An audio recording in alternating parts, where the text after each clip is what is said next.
Well, good afternoon, everybody, and thank you for joining us at this session about nanosatellites and the applicability of them into the more traditional and established aerospace. First and foremost, let me introduce myself. My name is Marco Villa. I am the Chief Operating Officer on a company called Terran Orbital, which has got a couple of subsidiaries, one in the United States called TAVAC Nanosatellite Systems, and one in Italy, in Europe, called TAVAC International SRL. At TAVAC, at both of them, we kind of specialized into challenging the status quo when it came to nanosatellites. And so we tried to push forward the advancement of this object that has been used for such a long time now, and keep on trying to apply to new things, new missions. What else can be done? What other technologies can be developed to make it more efficient and more effective ultimately to all the different applications and missions that can be achieved? So that's pretty much what the starting dialogue today. But before going any further, I have the pleasure to introduce my fellow panelists, which are going to represent some of the different slices of the other side, if you want, the more established satellites or the more established aerospace components. However, all of them have somehow, at some point in their career, been exposed and understood the potential of this nanosatellite. And hence, we found them as one of the best candidates to talk kind of both sides, understanding one and try to see the applicability in the others. So, starting from my left, we have Meidad Pariente. He is the Chief Technical Officer at Specialist from here, Israel.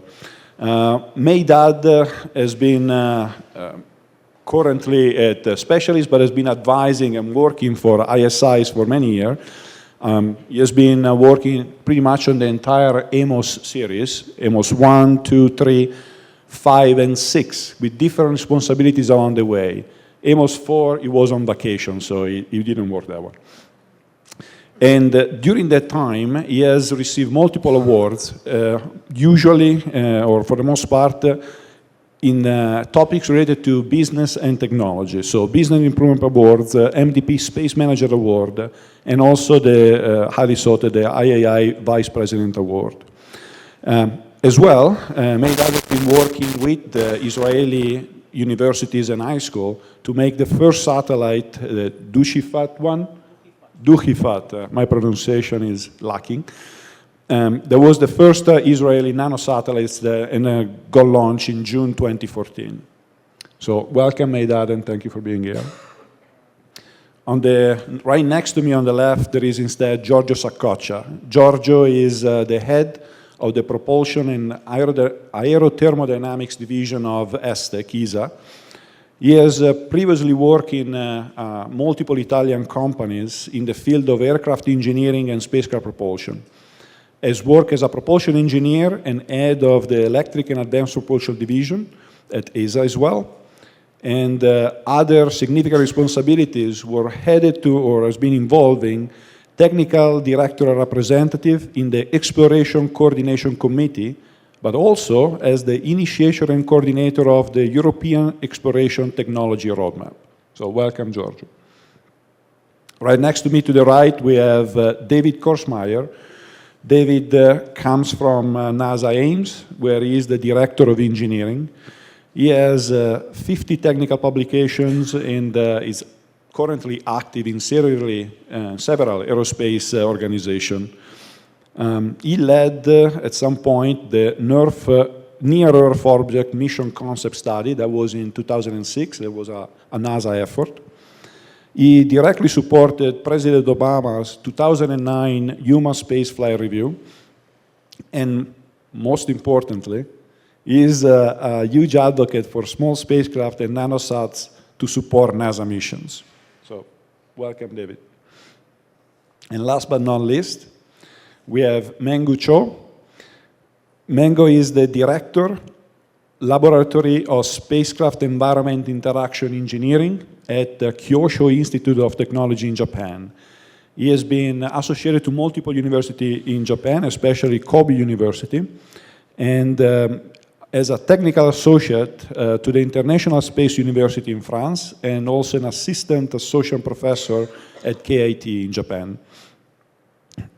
Mr. Cho apparently has got a lot of visibility and has been a professor and director of the Laboratory of Space Environment Interaction for a few years now, and has been also with the Department of Applied Science of Integration System Engineering since 2010. His perspective is bringing today is with respect to reliability and the engineering science aspect in relation to nanosatellites. So welcome, Mengu.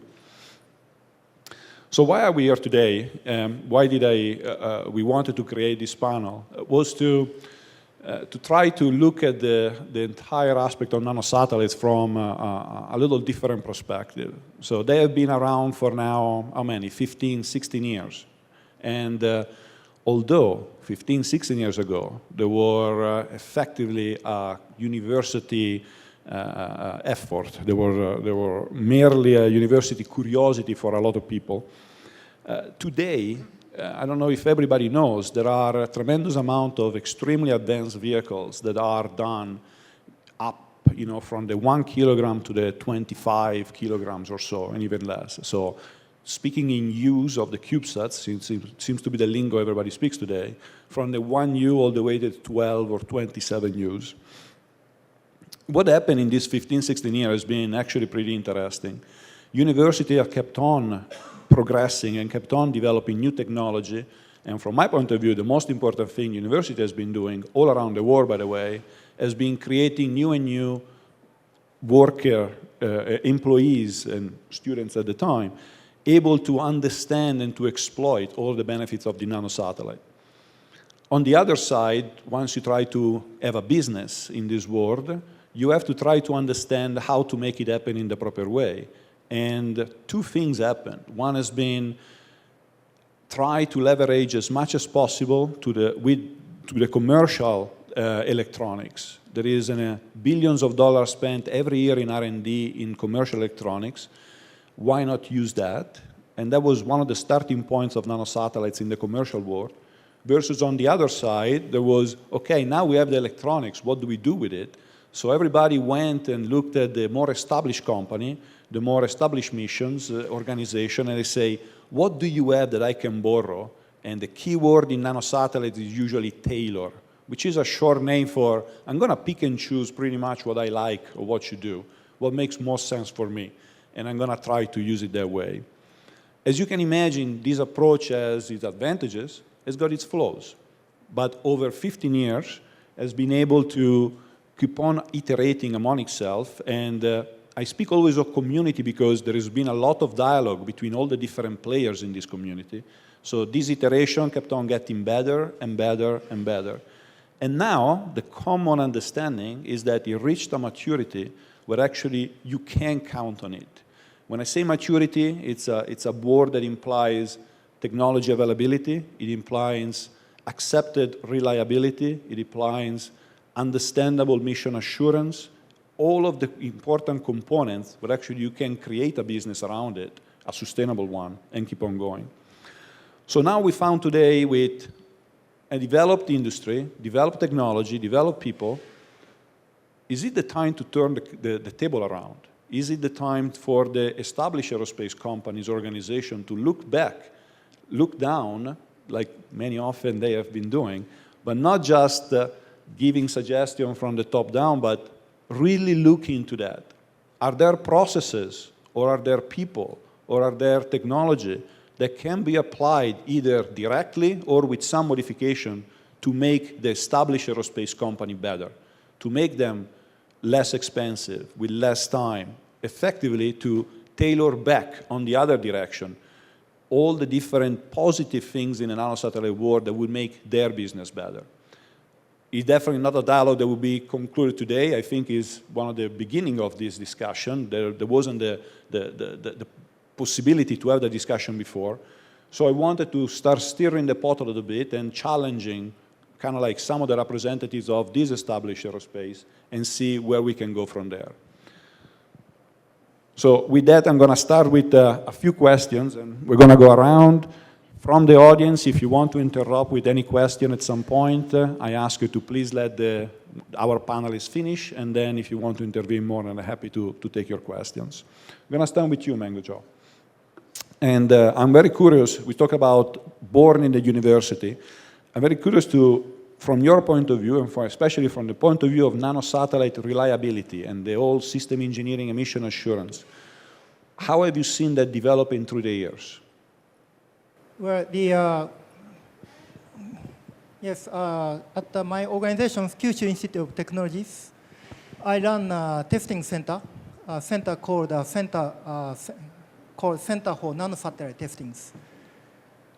We've been involved in testings of nearly 25 satellites, 25 nanosatellites from Japan and overseas, such as Singapore or South Korea or Malaysia.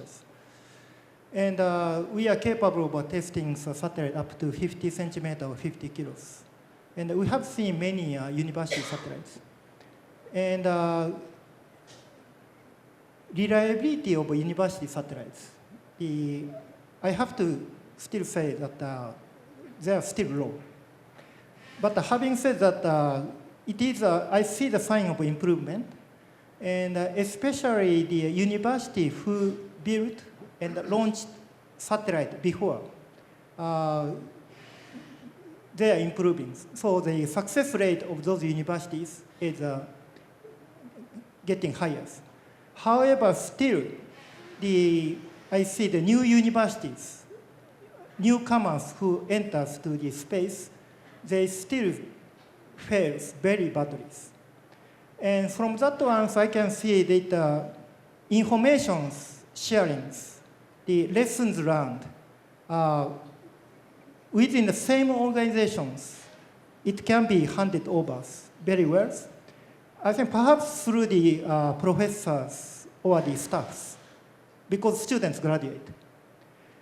But the fact that new university still fails is that information sharing of the informations and lessons learned between different organizations is still very not going well.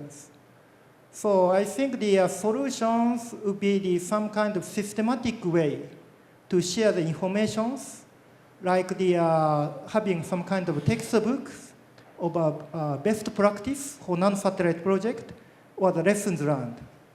That kind of systematic information sharing is important. And also a standard. Well, some people say the standard can kill the innovations. However, if we have the minimum standard, like I promote now the testing standard for nanosatellite. And by reading that ones, the students and new staff can judge whether the test, what they are planning to do, are really necessary or not. And what are the priority in the testings, and what they can skip or what they have to really do in the tight schedules. That kind of things will help to improve the reliabilities. But after all, the most important things in a university satellite project is, from my professor's point of view, to tell students to go to find some information before they start building something. Sometimes they just start building. So they really have to sit down and try to find the information. That's the most important thing, I think. I find you completely in agreement. I tend to say that, for example, at AVAC, we only hire people, even from university and so on, that has got scar on their body. I want them to have gone through the pain and crying of having built some satellite and having destroyed them. And they learn. They're not going to make the same mistakes anymore. So I think you're absolutely right that sharing of the lessons is going to make them much better. Yep. So I'm gonna step now to Giorgio, and you, being at ESTEC, you have a lot of people coming to you from this nanosatellite, CubeSat, and pitching technology or showing you how good they are. What have you seen in the recent years that actually caught your attention? What have you seen that either in the propulsion or different fields that you're like, okay, that's good, that's revolutionary? Well, first, does it work? You hear me? Okay. First of all, thanks for inviting me here because I'm a bit an outsider of the field. But as Charlie Bolden said today, I love CubeSat, I love NanoSat, I think all of us do. Because, I mean, all is intriguing, all is interesting in terms of technology that is being used on small, on NanoSats, on CubeSat.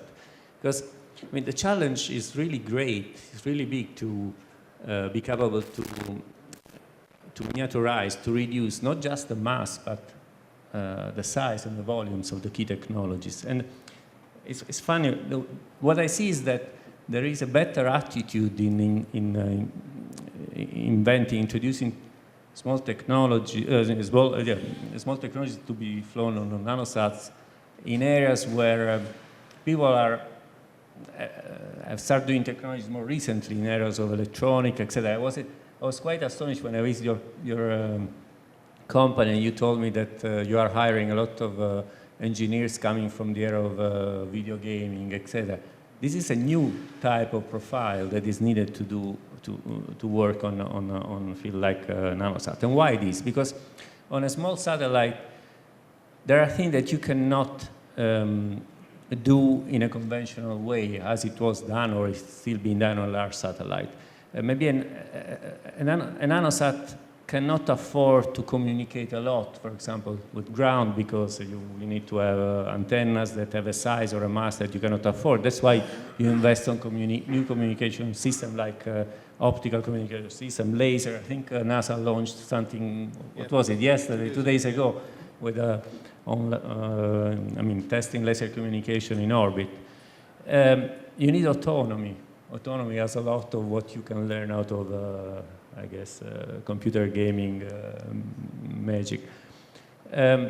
So in a way, the challenge is more in reducing things that are still done in a very conventional way. Structures, whatever is related to power, battery, energy storage, how to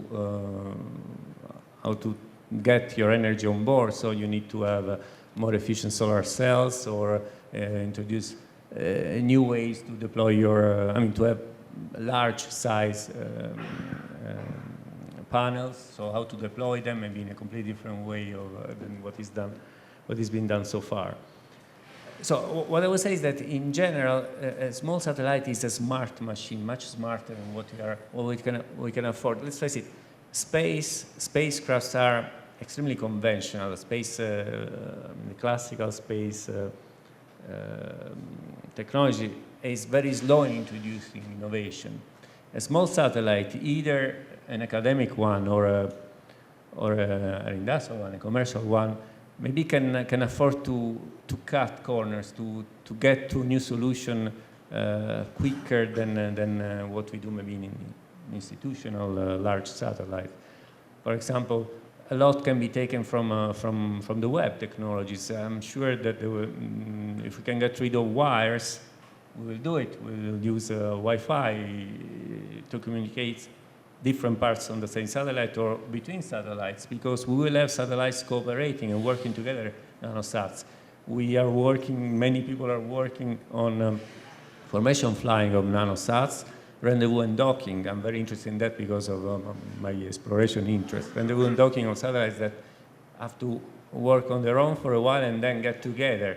And how to approach each other will be done most probably with devices derived from web-based technologies like Wi-Fi, etc. So there are really many things, and an extreme can be to, for the structure or for part of the satellites, they are done separately and integrated together. Most probably, when we will master more and more the capacity to do additive layer manufacturing, the next step will be that we'll most probably 3D print our complete satellite. I cannot say in-house, but almost, and optimize all the mainly the structure, but also key subsystems, doing it just in one go with the 3D print. I think that's great. I mean, the concept of taking things from a different industry and plug it in or try to adopt it, it's kind of like one of the steps that need to be done for then keep on the flow. So don't stop the flow there, keep on having going to the other satellites, to the rest of the aerospace. So I think hopefully that's the way that it's going to go. But personnel and training is great, technology is great, and new possibilities, but at the end of the day, every business and what everybody banks on and counts on is cost and schedule, right? Because those are the two main parameters that, everything is great, but what about those? What do you think, Medad? I mean, you've been dealing with satellites of a certain size, of a certain mission qualification. Do you think that, how do you see this cost and schedule approach evolve in the nanosatellite area? Is it really meaningful, or is it really evolving? What's your take on that?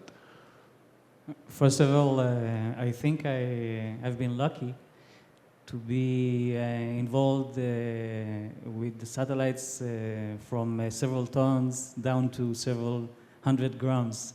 So I have the entire scope. Nanosatellites are the Android machines of the space industry, meaning now you can focus on applications and building applications and not on the hardware itself. Like in the Android world, you have several manufacturers. You have opportunities to go to different manufacturers, which lead to a very positive improvement in the hardware itself, always. And now we see a valid business coming into the nanosatellite industry. New space, which just ignited a lot of investments. I just read that in the past 18 months, $1.8 billion was invested in new space, several hundreds of them in nanosatellite projects. And now that you have serious customers, serious stakeholders, serious investors, you have to promote serious business plans, serious schedule, and serious cost. Meaning, when you do your first satellite and the technology demonstration for a new system, you already have to come up with the overall global cost of the system. So I guess we'll see more and more students graduating, starting spin-off companies, with brilliant ideas. I cannot imagine what will be in 5 years. Nobody can. But I know for sure that it's a sustainable business, and we'll see more demanding customers and more capable satellites. And by the way, keeping the low cost and the short schedule, because this is the heart of the business. If PCs were very cost, and it will take you like, I don't know, 6 months since you order a PC until you get the components, this industry will die. So I guess we'll see projects, several $1 million, no more than 2 years to be in orbit, and this is only the beginning from my point of view. The industry will die. I like that, because that's exactly the truth. If this is one of the, the 3 years after the initial investment, it's the critical point, right, in every business. Because now you got your money, great. 3-4 years, that's when everybody wants to see the ROI over and over and over. And so without keep on increasing that and improving the cost and so on, I agree with you. We would not be here next year or the year after saying that we keep on growing as an industry. Is that, do you remember when we were doing that stuff, or we tried to do that stuff? The other thing that I want to mention is that one of the interesting things in the nanosatellites has been that we always work in ratios. So it's never how expensive are you, but it's become now how expensive are you with respect to what you can do. And because that's an important metric that so far has always been in absolute numbers, how long is it going to take you or how much you are, but because of the versatility and the different possibilities that you have with this type of nanosatellites, the ratios are really what's becoming meaningful for these new advanced missions. I noticed that as a big trend. David, the big question. So now we are starting talking about it. Let's get into the other sector. What are the big lessons learned? What are the big things that can be taken away from what you have seen or what you've been exposed to, and right now make them migrate into the, let's call it the established aerospace? Okay, so as you know, NASA aims, and NASA in general tends to large, complex space systems. I mean, we're particularly good at that. Look at what we did in Apollo, look what we did on the station, look what we've done on Mars, the outer planets. We can do that. What we've gotten away from sometimes is being good enough or taking an appropriate level of risk, not trying to go for 4 nines, 5 nines, 6 nines of reliability, and believe it or not, NASA does try to do that. Taking an appropriate risk for the appropriate measurement you're trying to take. So one of the things that I think NASA in particular, and I would argue even the larger space agencies and companies, is rebaselining what is an appropriate level of risk to take in missions, what is an appropriate level of complexity to take in missions. If, for example, we're going to Pluto or we're going to Mars even for critical missions, we may not want to be a single string reliability. We may want to be double string, maybe triple string.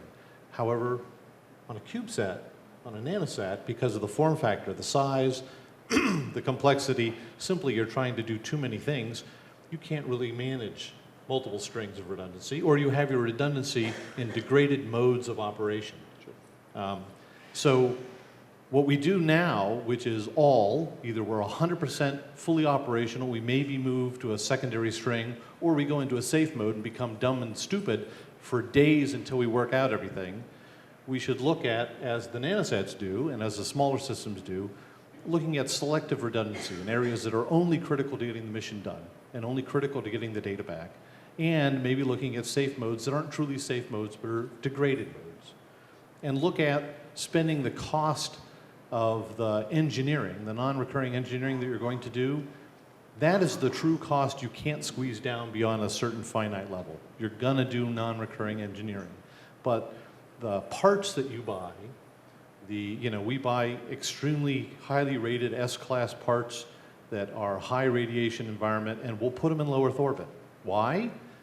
Because that's what NASA does. Now they belong appropriately in deep space when you're outside of the magnetosphere and you really need radiation hardened parts, but frankly your cell phone's pretty radiation hardened these days and would survive quite well in orbit, and we've proved it. They're up there on the space station right now. We have PCs and iPads and you name it, they're up there.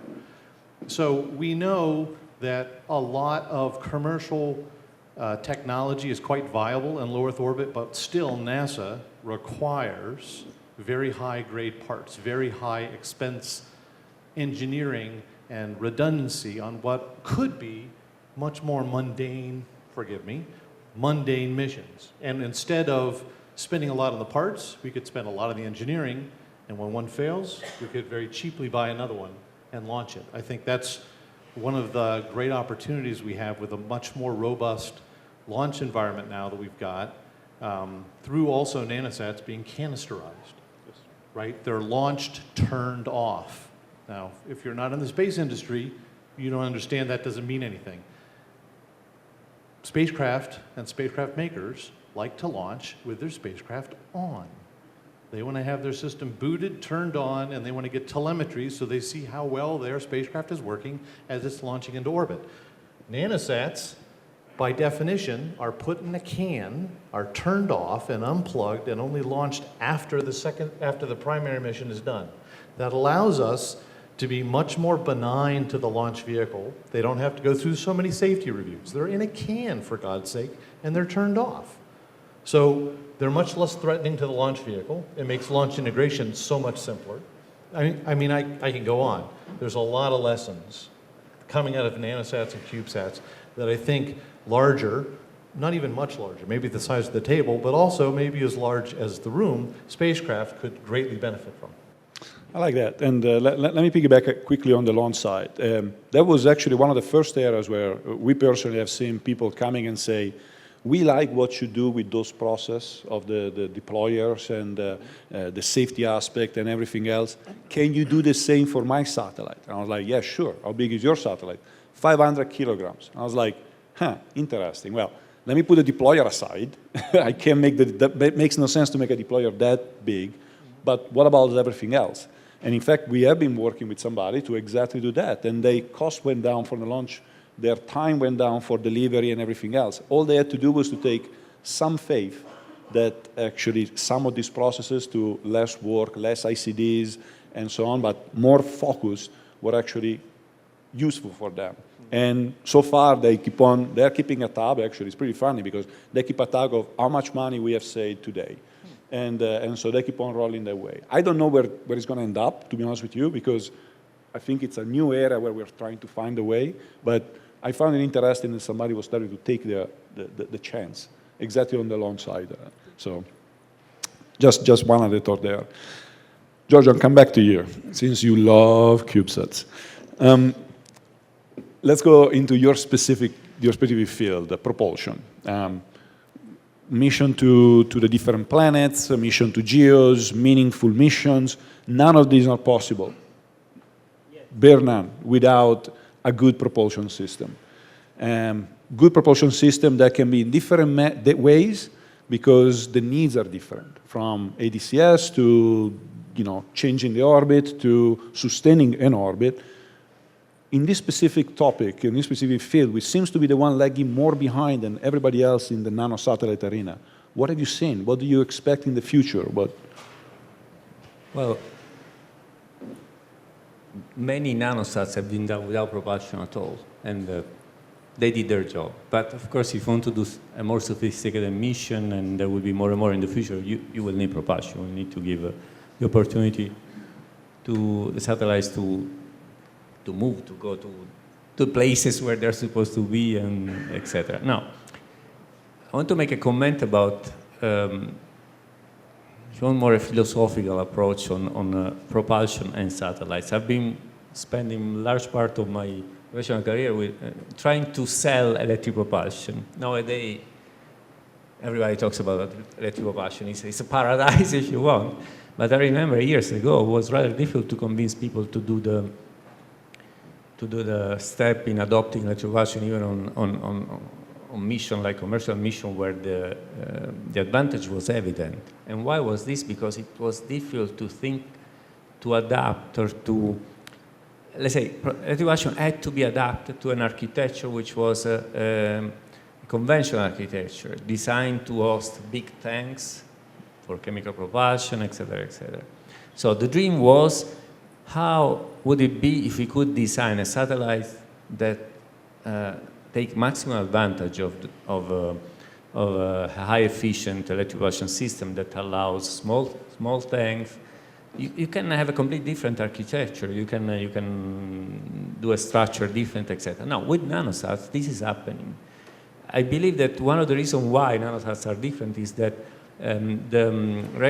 they started without propulsion at all, so they could get rid of the idea of the concern on having big volumes inside to accommodate. And now, even the ones that need propulsion have a relatively low requisite in terms of how much propellant.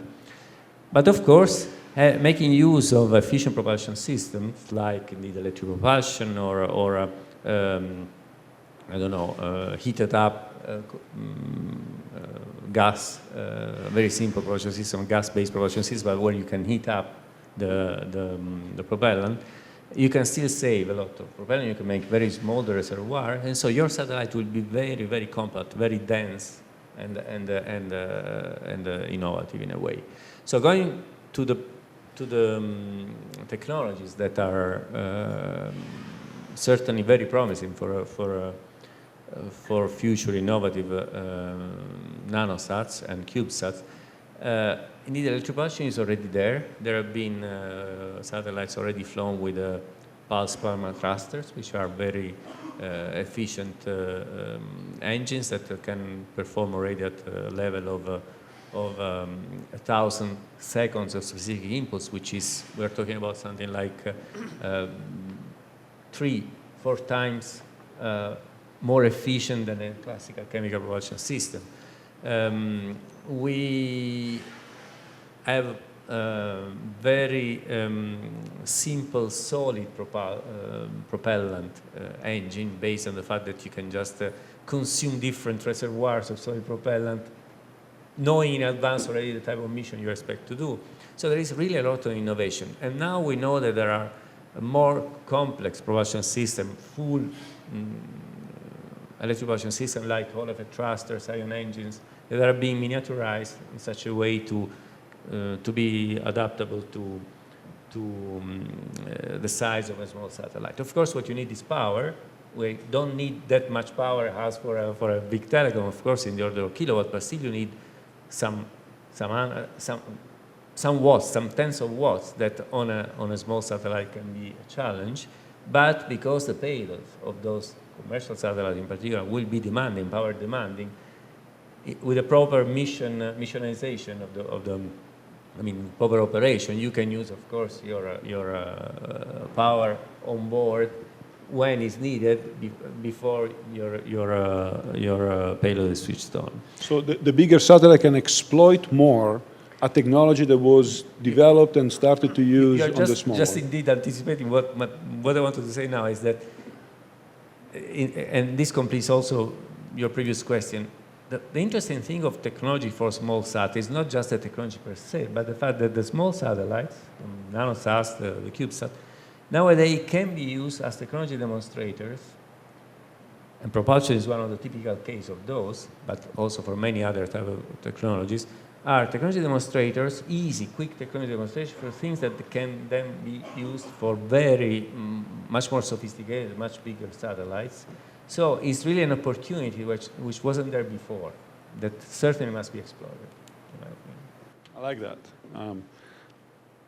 I have to struggle with the concept that there are things that nanosatellites are not optimized to do, because that's the whole goal is to try to. I never put a limit to that, but you are absolutely right. I mean, when it comes to power, when it comes to something, you're going to have to start doing compromises. So if you want to do certain technology, the bigger you go in this case, the better it is for the utilization of this, using the small one to test it, and then you go from there.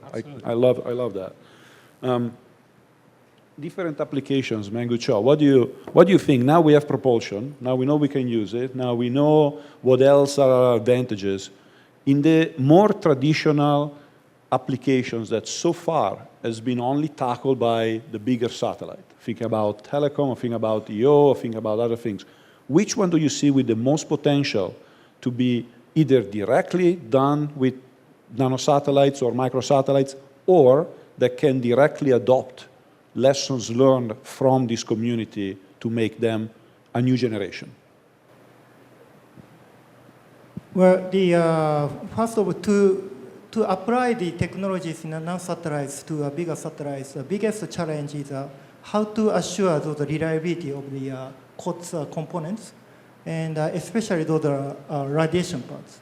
And other parts, I think most of nanosatellites use the automobile parts, and they are strong enough to launch environment and thermal environment. However, only the radiation part, that's really the difficult part. So by coming out some things to how to mitigate the radiation's effect on the COTS electronics, then we have we can see the futures of the nanosatellite technology can be adapted to the bigger satellite. And for the applications, I think the people talk about the nanosatellite constellations and the observations of the ground and the communications. But I see the challenge in that one, especially the how can we bring the value of that constellations to the customers within some acceptable time limit and with acceptable cost. And in the 1990s, there are very big failures of those iridiums and other constellations. And that ones, they failed to bring the values within the cost and the schedules. But nanosatellites, the key is really, as it was discussed before, the low cost and fast deliveries. And how much we can keep that to two characteristics when we make constellations. That's really the key. And for that, the key is really the manufacturing and other points, and not only the manufacturing, so the designs and the launch, everything must be really revolutionized. And then I think we have the futures. Swarms versus constellation versus fractionated spacecraft. These are all concepts that are going around, right? And I think that is one of the topics that there has to be, not an exchange of communication between the two communities. Otherwise, we can say all day long that we can make many satellites, but to do what and what the right thing. So that's definitely a very topic. And all three of them are directly applicable to NASA missions. Earth observation and non-interplanetary, new asteroids, human space flight. What do you think, David? So yes, Is that a they dream? are all completely applicable to NASA missions. Actually, one of the interesting ideas that NASA's slowly coming to terms with is that it is not an either-or. I think there was a bit of a, perhaps fear is too strong of a word, confusion within the NASA community, and maybe not at other agencies, but maybe so at other agencies, about our NanoSat's, our CubeSats, completely an alternative to the traditional space missions. And it's not actually true. They're much more complementary to the traditional space missions, because you're going to do, there's a competed mission out there for some, say, mission to Mars. Let's use the existing InSight mission that JPL is going to launch coming up here in several months. They're already going. They competed, they've built a mission, they're going to go into orbit around Mars, and they've decided to launch 2 NanoSats in addition. Why? Because they held a mass margin, and every project does this. They hold a mass margin, which is some significant on the order of % fraction of the mass of their mission. Well, if you're at 2 metric tons, guess what? You have 20 kilograms just sitting there waiting to be used. And how big is a NanoSat? Well, a 6U's about 20 kilograms. You're launching turned off, you're launching benign to the launch vehicle, so you have a low risk posture to the mainline mission. It's a very easy thing to add in. Similarly, NASA human spaceflight had a long tradition of complementary missions. The Space Shuttle was a perfect example of a mission that was ongoing that did nothing but complementary other secondary satellite missions and other space exploration missions.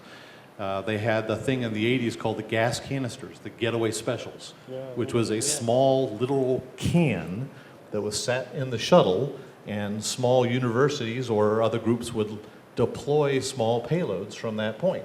That's the precursor of the nanosatellites. If you talk to Jordy, he'll tell you that was part of the idea he got the picosats from. Now you've got CubeSats and NanoSats, and on the next Earth-Moon Mission 1, EM1, which is the first launch of NASA's next big launch vehicle, SLS, we're going to launch 18, well, order 18 NanoSats out into deep space.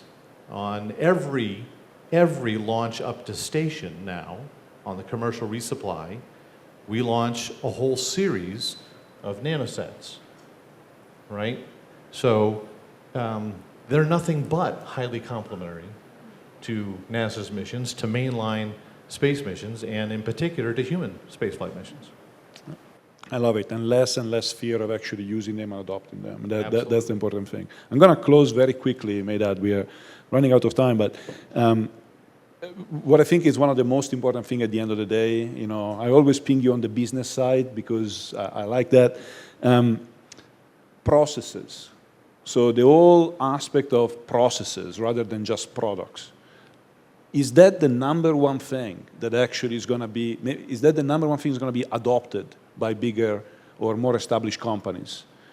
Slimmed down version of the sometimes bureaucratic aspects that they, for one way or another, have developed in 30 or plus years.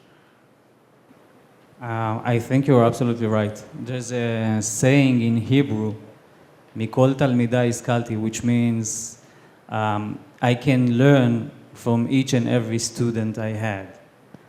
And regarding this, once you go into mass production, and believe me, manufacturing 2 satellites per week is mass production. You must change your approach regarding the V&V process, the IoT process, and everything related to the workmanship, testing, and the processes, as you mentioned. And I can share with you that one of the large aerospace companies here, locally, issued a study exactly on that point, trying to understand how can you reduce time and effort? How can you take responsible, let's say, chances regarding this element in order to drop down the notch for cost and reliability during this process of verifying a satellite prior to launch. Everybody is talking about risk matrix, like a 2-dimensional 5x5 matrix of probability and impact. I think it's a 3-dimensional cube, and the z-axis is cost.